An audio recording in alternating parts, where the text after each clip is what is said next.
سامنے ہے باب الوائد ابو الفضل عباس کا علم، یہ ہے پاک شہزادی کی ذری. فضل بھائی مجھے بی بی کی ذری کی قسم، عباس کے علم کی قسم، اللہ کی وحدانیت کی قسم، رسول کی رسالت کی قسم، علی کی امامت کی قسم. جھوٹ بولنے کا طریقہ دیکھو، اس کی قسم، ابا کی قسم، اماں کی قسم، بچوں کی قسم، بیٹوں کی قسم، تاکہ سننے والوں کو لگے یار کتنا سچائی بول رہے ہیں. مگر 2 لفظوں میں ان کی بکواس کا رد کر دوں گا، آپ سنتے چلیں ان کی بکواس. سامنے ہے باب الوائد ابو الفضل عباس کا علم، یہ ہے پاک شہزادی کی ذری. فضل بھائی مجھے بی بی کی ذری کی قسم، عباس کے علم کی قسم، اللہ کی وحدانیت کی قسم، رسول کی رسالت کی قسم، علی کی امامت کی قسم، حسن کے کفن کی قسم، حسین کے سجدے کی قسم، غلط پڑھوں قیامت والے دن شہودیوں میں میرا شمار ہو، علی کے دشمنوں میں میرا شمار ہو. اتنی بڑی بد دعا دے کے اپنے سنی بھائیوں کو بتانے لگا ہوں قتل ہوئی ہے تمہارے نبی کی بیٹی. بڑی موت نہیں، دروازے پہ آ کے مسلمانوں نے مارا ہے محمد کی اکلوتی بیٹی کو. زہرا کے دروازے پر لکڑیوں کا ایک ڈھیر آ گیا. عبد الرحمان بن عوف لکڑیاں لگا رہا تھا، خالد بن ولید ہاتھ میں مشعل جلا کے کھڑا تھا. میں نے نام لیے ہیں منبر پہ، مجھے زہرا کی غربت کی قسم ہے. یوں لکڑیوں کا ڈھیر لگ گیا، یوں لکڑیاں دیکھی. فضا نے دیوار کے باہر سے دیکھا کہ لوگوں کا ایک ہجوم ہے. علی حجرے کے اندر تھے، زہرا حجرے کے اندر تھی.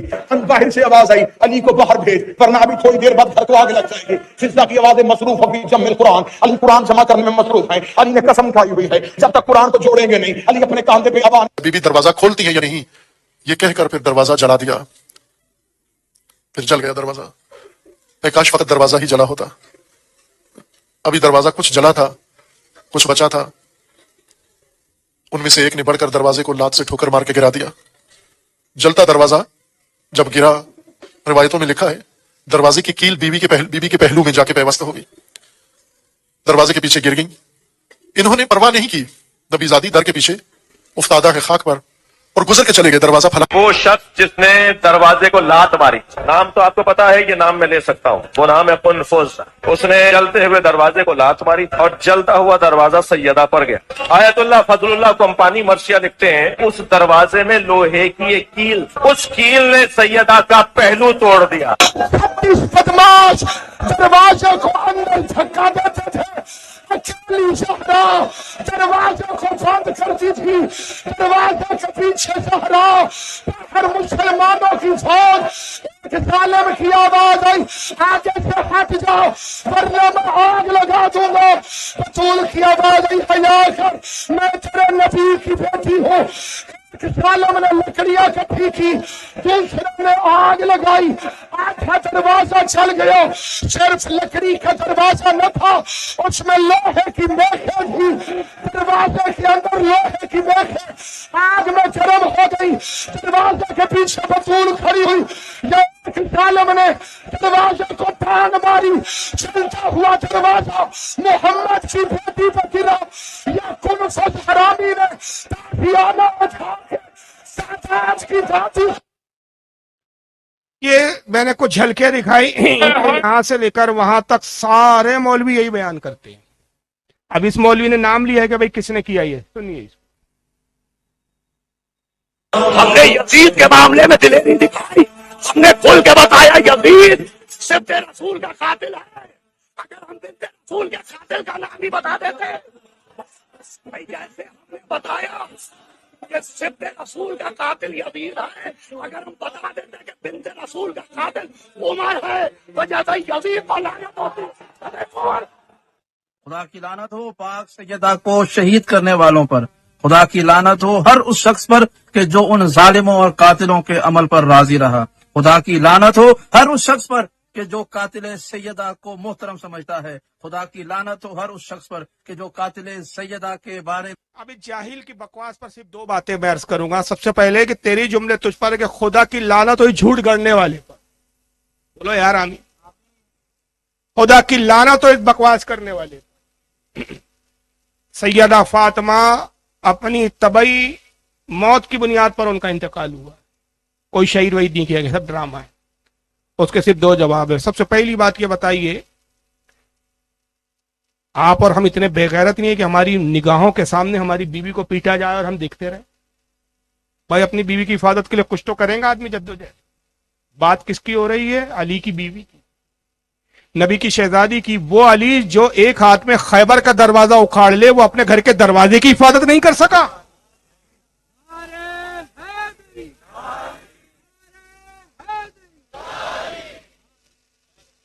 ہو گیا، رد ہو گیا.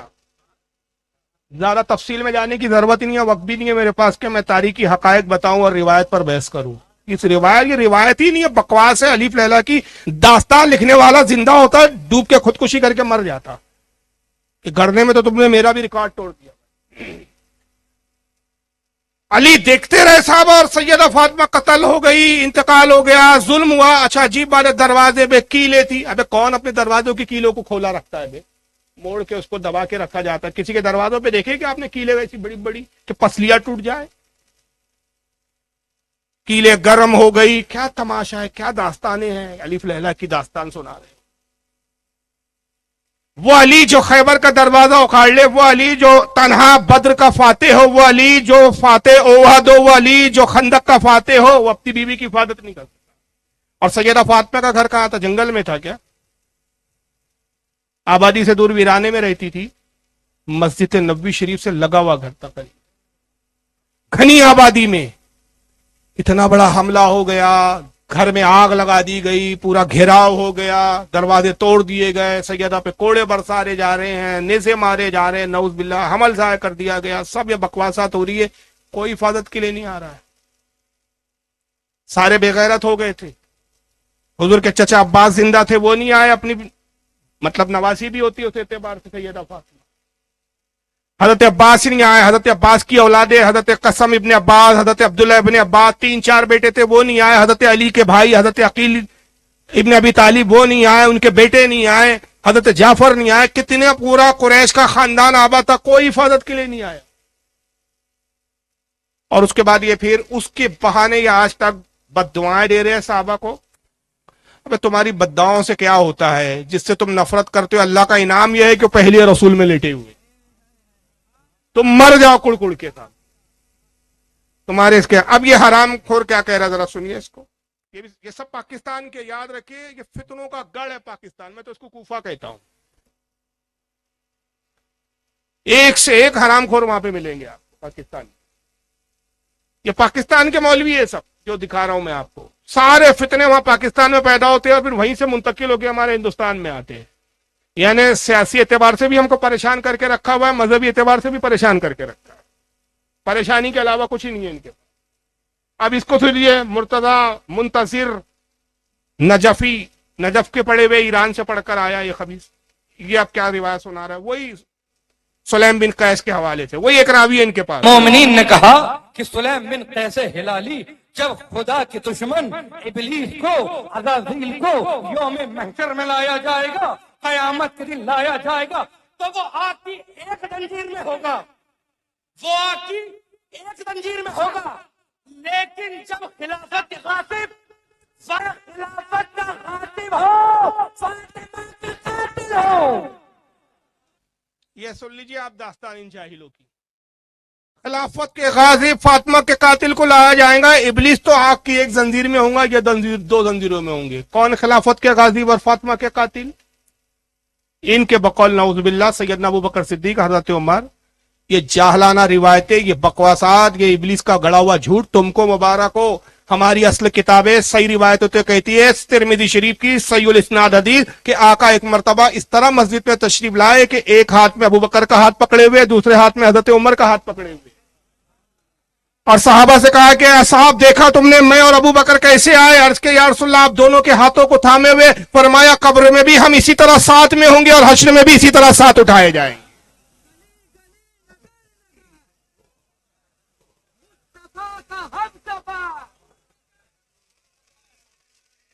چلو تمہیں یہ روایت نہ منظور، تم کہو گے نہیں تمہاری ترمذی کو ہم نہیں مانتے. چلو ایک بات تو تمہارا باپ بھی مانیں گا، کیونکہ تمہاری بھی کتابوں میں دکھانا اور اس کو ثابت کرنا میری ذمہ داری.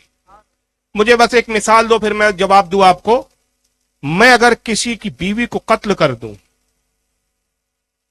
میں کسی کی بیوی کو قتل کر دوں اور قتل کرنے کے پھر کچھ عرصے کے بعد اسی گھر میں پھر اسی گھر میں ایک لڑکی کے لیے پیغام بھیجوں، وہ گھر کے لوگ مجھے لڑکی دینا پسند کریں گے؟ بولو یار، صدیوں تک دشمنی چلیں گی کہ صاحب تو اتنا بے غیرت آدمی تھے کہ تو نے ایک عورت کو مارا، مرد سے تو مقابلہ نہیں کر سکا تو ایک عورت پہ تو نے ہاتھ اٹھائے ہیں؟ اگر یہ واقعہ ہوا ہوتا تو ان بغیرتوں سے پوچھو کہ پھر حضرت عمر رضی اللہ تعالیٰ عنہ کے نکاح میں مولا علی کی بیٹی ام کلثوم کیسے آ گئی؟ اور باضابطہ تمہارے یہاں بھی روایت ہے، ہمارے یہاں بھی ہے کہ مولا علی نے اپنے دور خلافت میں، یہ واقعہ ابو بکر صدیق کے دور میں ہوا بقول ان کے، حالانکہ واقعہ ہوا ہی نہیں، جھوٹا قصہ ہے، یہ ابلیس نے گڑا، لیکن بقول تمہارے ابو بکر صدیق کے زمانے میں سیدہ فاطمہ کو قتل کیا گیا۔ اچھا، اور عجیب بات ہے، عثمان غنی کا قتل ہوا، ان کے قصاص کے لیے امیر معاویہ نے جنگیں کر لی، صفین ہو گئی، جمل ہو گئی، نبی کی بیٹی کی شہادت ہو گئی، قصاص کے لیے کوئی کھڑا ہی نہیں ہوا۔ عجیب منطق ہے تمہاری، پوری زندگی حضرت علی نے سیدہ فاطمہ کے قصاص کا مطالبہ نہیں کیا، کوئی اہل بیت میں کھڑا نہیں ہوا کہ سیدہ فاطمہ کے قاتلوں کو سزا دی جائے، اور یہاں پوری جنگیں ہو رہی ہے، حضرت زبیر، حضرت طلحہ، حضرت عائشہ علی سے خلاف ہو گئی اس بنیاد پر کہ آپ قاتلان عثمان سے بدلہ کیوں نہیں لے رہے ہیں، جمل واقع ہو گئی اس کے نتیجے میں۔ امیر معاویہ تا زندگی علی سے اس بات پر اختلاف کرتے رہے کہ تم قاتلان عثمان غنی سے بدلہ کیوں نہیں لیتے، صفین واقع ہو گئی، ہزاروں لوگ، ہزاروں صحابہ تابعین شہید ہو گئے ایک قصاص کے لیے۔ ایمانداری سے بتاؤ یار، نبی کی بیٹی کا قتل کوئی معمولی قتل تھا؟ کوئی قصاص کے لیے نہیں کھڑے ہو، بلکہ الٹا یہ ہوتا ہے کہ ابو بکر، حضرت عمر جب خلافت کا دور آتا ہے تو ایک مرتبہ پیغام بھیجتے حضرت عمر کو، یہ حضرت علی کو معاف کرے۔ حضرت عمر اصل میں تھوڑے الفاظ کے لڑکھڑا رہے کہ گھڑی پہ میں جیسے سے نظر پڑ رہی ہے تو میری کیفیت بدل رہی ہے کیونکہ وقت کی بڑی قلت ہو گئی۔ حضرت عمر نے پیغام بھیجا حضرت علی کو کہ میں آپ کی بیٹی ام کلثوم جو سیدہ فاطمہ سے تولود ہوئی تھی، حضرت زینب جو کربلا میں تھی ان سے عمر میں بڑی تھی، ان کی بڑی بہن، میں اس سے نکاح کرنا چاہتا ہوں۔ مولا علی نے جواب میں کہا کہ امر المومنین، وہ تو کمسین عمر میں بہت چھوٹی ہے، آپ عمر میں بہت زیادہ ہے۔ آپ نے فرمایا کہ علی، کیا تم یہ سمجھتے ہو کہ میں اپنی نفسانی خواہشات کی بنیاد پہ نکاح کی خواہش رکھتا ہوں؟ خدا کی قسم مجھے نفسانی خواہش نہیں ہے، بلکہ اس حدیث کے تحت میں رشتہ اہل بیت سے جوڑنا چاہتا ہوں کہ میرے آقا نے کہا کہ قیامت کے دن سارے دنیا کے رشتے ختم ہو جائیں گے سوائے میرے اہل بیت سے جو رشتہ ہوگا وہ باقی رہنے والا۔ تو میں چاہتا ہوں کہ قیامت میں اہل بیت کے داماد میں اٹھایا جائے۔ مولا علی نے جب سنا، کہا کہ آپ کی نیت خیر کی ہے، لہذا مجھے انکار کی گنجائش نہیں۔ ام کلثوم سے حضرت حضرت عمر کا نکاح ہوا اور ان سے باضابطہ اولاد، 2 اولادیں بھی پیدا ہوئی۔ یہ تمہاری بھی کتابوں میں ہے۔ چلیے اور آگے بڑھیے، قتل کروانے والے کون تھا حضرت فاطمہ کو؟ ان کے بقول ابو بکر نے بھیجا تھا، جاؤ بیعت لو، بیعت نہ کرے تو قتل کر دو۔ ان سے پوچھو کہ جس امام جعفر کا تم نام لیتے ہو اور ساری روایتیں تم امام جعفر کے کھاتے میں ڈالتے ہو، فقہ جعفری کے نام سے تم اپنے آپ کو جو ہے اس سے منسوب کرتے ہو کہ ہم فقہ جعفری کے ماننے والے ہیں، ہم مسلک جعفری کے پیروکار ہیں، ذرا یہ بتائیے کہ امام جعفر کی ماں کا نام کیا ہے؟ پوچھو ان سے، ذرا کسی رافضی شیعہ سے پوچھو کہ اگر ان میں نفرتیں تھی، دشمنی تھی صحابہ اور ان میں جمتی نہیں تھی اہل بیت کی، تو یہ پھر یہ سب کہاں سے پیدا ہوئے، کہاں سے رشتہ داریاں ہوئی؟ امام جعفر صادق کی والدہ کون ہے صاحب؟ باپ تو معلوم ہے آپ کو، امام جعفر کے والد کون ہے؟ ہاں، امام باقر، لیکن والدہ کون ہے بھائی، ماں کون ہے؟ اس کا نام ہے ام فروا۔ کیا نام ہے؟ ام فروا، امام جعفر کی والدہ، امام باقر کی بیوی، اور ام فروا کے والد کا نام ہے حضرت قاسم، قاسم کے والد کا نام ہے محمد، اور محمد کے والد کا نام ہے ابو بکر۔ یہ تو ایک نسب ہوا تھا، دوسرا اور نسب ہے ام فروا جو امام جعفر کی والدہ ہے، ام فروا کی ماں کا نام ہے اسما۔ ماں کا نام کیا؟ اب یہ ماں سے بھی نسب دیکھیے کہاں جا رہا ہے، باپ سے نسب کہاں گیا؟ سید ابو بکر صدیق پر۔ اب ماں کی طرف سے نسب دیکھیے، ام فروا کی ماں کا نام ہے حضرت اسما، حضرت اسما کے والد کا نام ہے عبد الرحمن، اور عبد الرحمن کے والد کا نام ہے سیدنا ابو بکر صدیق۔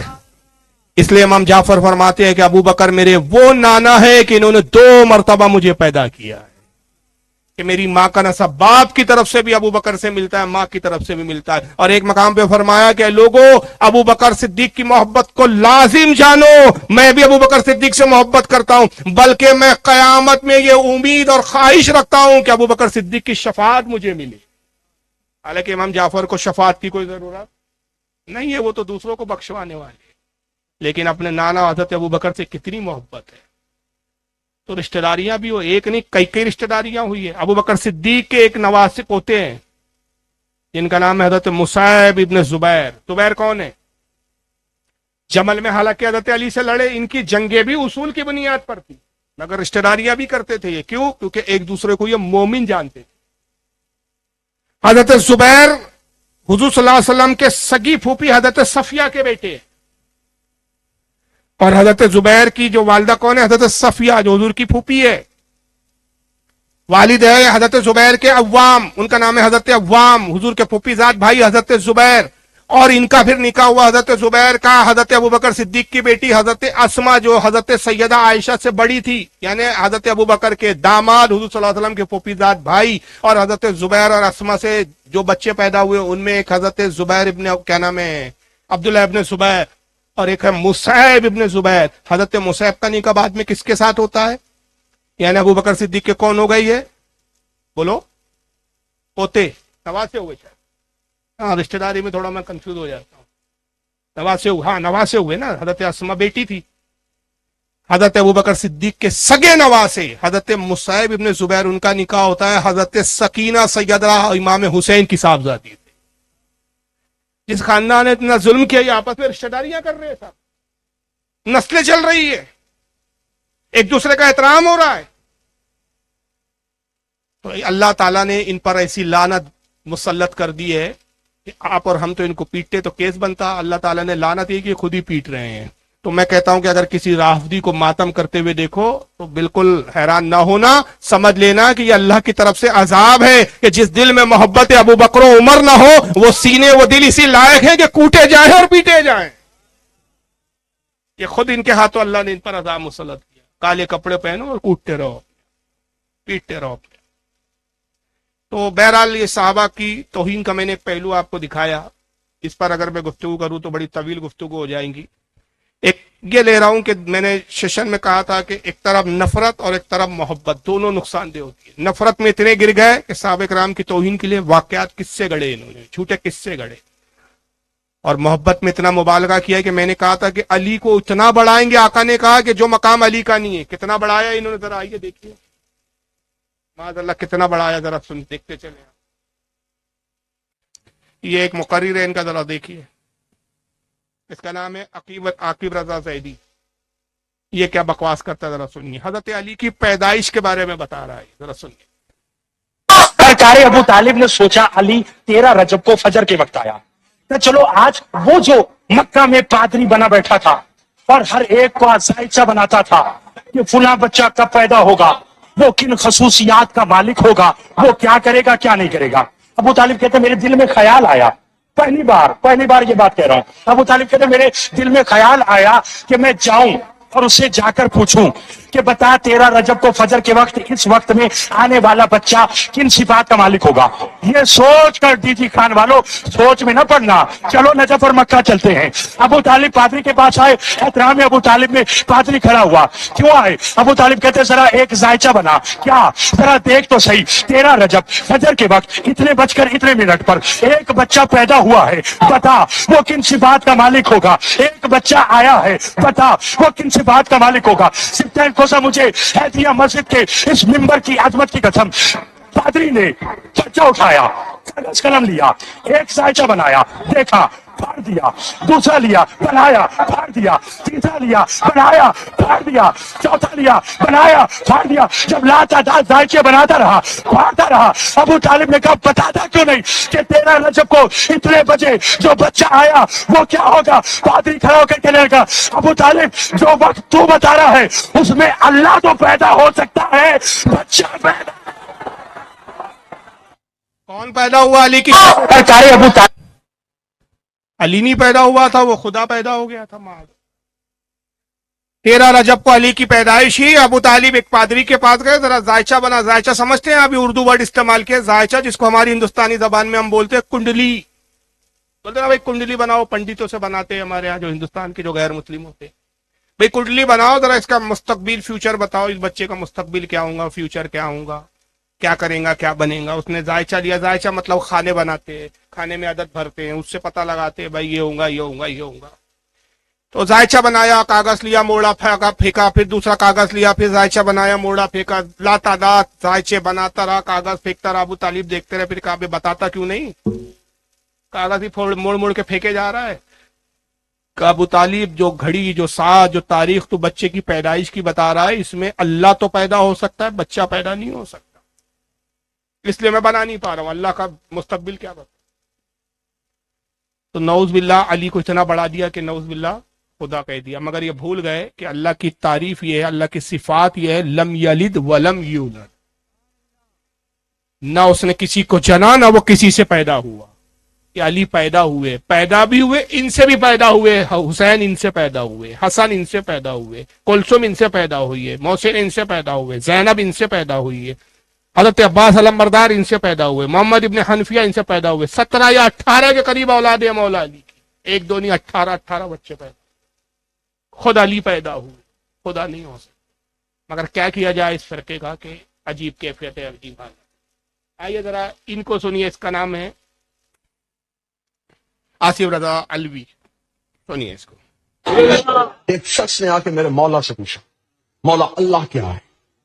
مولا نے فرمایا کوفے والوں میرا اللہ ایسا ہے, کوفے والوں میرا اللہ ایسا ہے, کوفے والوں میرا اللہ ایسا ہے, کوفے والوں میرا اللہ ایسا ہے, کوفے والوں میرا اللہ ایسا ہے, کوفے والوں میرا اللہ ایسا ہے. علی توحید کی باتیں کر رہا تھا, یہ بندہ اٹھ کے کھڑا ہو گیا. اس نے کہا اے علی تو اللہ کی باتیں کر رہا ہے, تو نے اللہ دیکھا ہے. علی نے فرمایا میں اسے سجدہ کرتا ہی نہیں جسے میں نے دیکھا نہ ہو, میں اسے جھکتا ہی نہیں جسے میں نے دیکھا نہ ہو, میں اسے سجدہ ہی نہیں کرتا جسے میں نے دیکھا نہ. اتنا کہنا تھا جہاں سے لے کے آخری کھڑے بھائی بزرگ کا جتنا مجمع مبادیوں کا حلالیوں کا رزق علی کا کھاتے ہو, زندگی علی سے لیتے, اولاد علی سے لیتے ہو, اپنے ہاتھوں سے علم عباس کی طرح ہوا میں لہراتے ہوئے نقب میں میرے مولا کو خراج پیش کرنا ہے. اس نے کہا اچھا مولا اگر تو نے اللہ دیکھا ہے, یہ دعویٰ آدم نے نہیں کیا, یہ دعویٰ نوح نے نہیں کیا, یہ دعویٰ ابراہیم نے نہیں کیا, یہ دعویٰ موسیٰ نے نہیں کیا. پہلی بات تو نے سے ممبر پہ کہہ دیا کہ تو نے اللہ دیکھا ہے.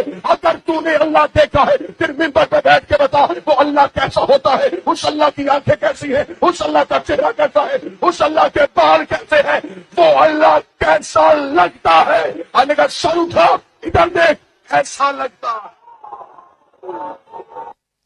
بال بھی ہے اللہ کو, ان کے یہاں آنکھیں بھی ہے, ہاتھ بھی ہے. پوچھنے والا پوچھ رہا ہے, سب بکواس کس سے, ایسا کچھ ہوا ہی نہیں ہے. بیٹھے بیٹھے خوابوں میں ان کو آتے ابلیس ان کو خواب دکھاتا ہے, یہ روایت کر کے لکھ دی. کوفہ میں علی کھڑے ہوئے, اللہ ایسا ہے ایسا ایسا ہے. ایک نے سوال کیا اللہ دکھتا کیسا ہے, تو کہا بس ایسا دکھتا ہے, میں ہی اللہ ہوں, دیکھ لے بیٹا مجھے. اس کے بعد بھی یہ مسلمان ہے, اس کے بعد بھی یہ اہل بیت کے چاہنے والے. یہ محبت کا یہ تقاضا ہے کہ آپ خدا بنا دو. اور حد تو یہ ہے کہ ایک خدا پہ بھی نہیں ٹکے یہ بھائی کہ علی کو ایک خدا مان لیا, چلو 2 خدا. عیسائیوں کے ہاں 3 خدا کا تصور ہے. عیسائیوں سے بھی گئے بھی تھے, یہودیوں سے بھی گئے بھی تھے, مجوسیوں سے بھی گئے بھی تھے. قوم عیسائی میں ٹرینٹی کا عقیدہ ہے, 3 خدا کا تصور ہے. عیسائی کہتے ہیں 3 خدا ہے, ایک اللہ جو کائنات کا پیدا کرنے والا, دوسرا حضرت عیسیٰ جو خدا کے بیٹے وہ بھی خدا ہے, تیسرا روح قدس یعنی جبریل وہ بھی خدا ہے. 3 خدا کو مانتے ہو. وہ انگلش میں اسی کو کہتے ٹرینٹی, فیتھ آف ٹرینٹی. یہودی کہتے ہیں کہ 2 خدا ہے, خالی کے حضرت عزیر علیہ السلام خدا ہے اور ایک اللہ ہے خدا. عزیر حالانکہ ہمارے ہاں پیغمبر ہے, ہم نبی مانتے, پیغمبر مانتے, خدا نہیں مانتے. یہودی کہتے وہ بھی خدا ہے, خدا کے بیٹے ہیں. مجوسی 2 خداؤں کے قائل ہے, وہ کہتے ہیں خالق خیر ہے, ایک خالق شر ہے. دنیا میں جو کچھ اچھا ہو رہا ہے وہ خالق خیر کرتا ہے, دنیا میں جو کچھ برا ہو رہا ہے وہ خالق شر کرتا ہے. 2 خدا ہے جو الگ الگ ڈپارٹمنٹ چلا رہے. کسی نے 2 مانا, کسی نے 3 مانا. انہوں نے تو حد کر دی بھائی. کتنے خدا ان کے اندر آئیے ان صاحب کو سنیے, اور اس میں توہین بھی, اللہ کی توحید کو بھی دیکھتے چلیے. اس کا نام ہے علی باقر نقوی, اس کو سنیے. خمینی اپنی کتاب سیر الصلاۃ میں لکھتے ہیں, خمینی اپنی کتاب سیر الصلاۃ میں لکھتے ہیں امام. کون خمینی بتا دوں بھائی آپ کو جس کا کتاب کا حوالہ دے رہا ہے. یہ وہی خمینی ابھی اس کا شاگرد مارا تھا خامنائی, اور ہمارے جاہل بڑے جا رہے تھے, شہید ہو گئے صاحب. جنت میں جائیں گے, تمہارے باپ کی جنت ہے, تم بھیجو گے. جنت جس کو اللہ نے ہبا کر دی اس نے بتا دیا جنت میں کون جائیں گا. یہ نہیں جائیں گے جو صحابہ کے گستاخ کے. کون جائیں گا؟ آقا نے فرمایا قوم بنی اسرائیل میں 72 فرقے ہوئے,